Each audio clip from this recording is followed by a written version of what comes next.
My name is Lara Marie Schoenhals, and I'm a writer and podcaster living in Los Angeles, California. I was inspired to become a writer from a pretty young age. I remember I always excelled in English classes growing up, and I really took to writing as opposed to any sort of mathematics or science. The time that I realized that I had talent as a writer was probably around 8th grade, when I was writing essays or short stories. When I was in college, I always had writing courses that I would filter in with all the other courses that I was taking. So I was always kind of writing something in the background, even if that wasn't my main focus at the time. When I was a student at Columbia College, Chicago, I had known about the semester in LA program before I even applied to go to Columbia College Chicago, because I'm from Oklahoma City originally, and I knew that I wanted to end up in either New York or Los Angeles. And so Chicago was kind of a baby step.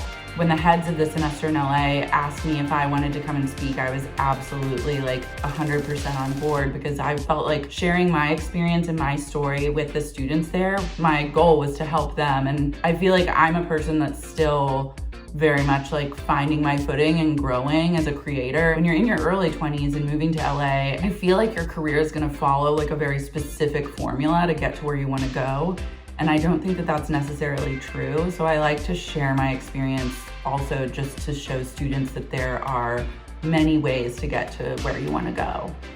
Every project that I've worked on since moving to LA pretty much has been in a field that I have entered very blindly and don't know much about. So I've completely learned from experience. I love the process of learning how to do something new. I love the process of being challenged and seeing a project through from beginning to end. The process of co-authoring a book has a lot of pros and cons. So for me, the pros were having writing partners to keep me on schedule with deadlines, and also to workshop ideas and flesh out outlines and come up with chapter ideas together. And that collaborative process, I found, for me in my writing, was really helpful. But at the same time, while you do have people weighing in on ideas, sometimes you will have to fight more for your ideas. If you really believe that your instincts of where to take a character or where to take a chapter, or take the plot are correct, you kind of have to fight for that more. And then sometimes you're really gonna have to compromise and let go of creative ideas that you feel really passionately about.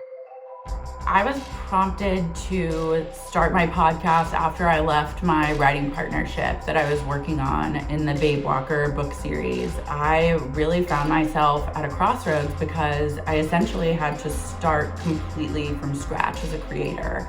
All the work that I had done up to that point was in a writing partnership, so it couldn't be used as an example of my own creative work. And I decided that I wasn't ready to be writing on my own yet, but I still wanted to create, and podcasting was the perfect medium, because I could basically be expressing my comedy and my point of view without having to go through the sometimes painful process of writing. Podcasting really became a way for me to find my voice again.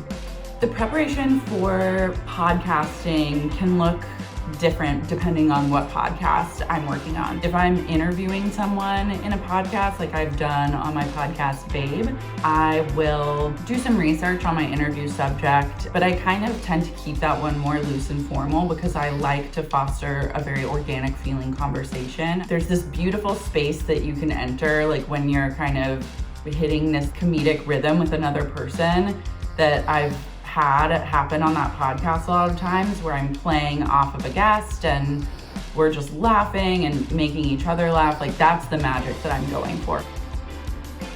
The advice that I would give to any young creative just starting out is to always make sure that you have someone in your corner who's protecting your interests and your intellectual property. You are the #1 generator of your own creativity and your own income a lot of the time. There are affordable ways to go about having people look over contracts. You can find lawyers in training. If you just do research, you will be able to find a way to make sure that you have someone who is making sure that your interests are protected.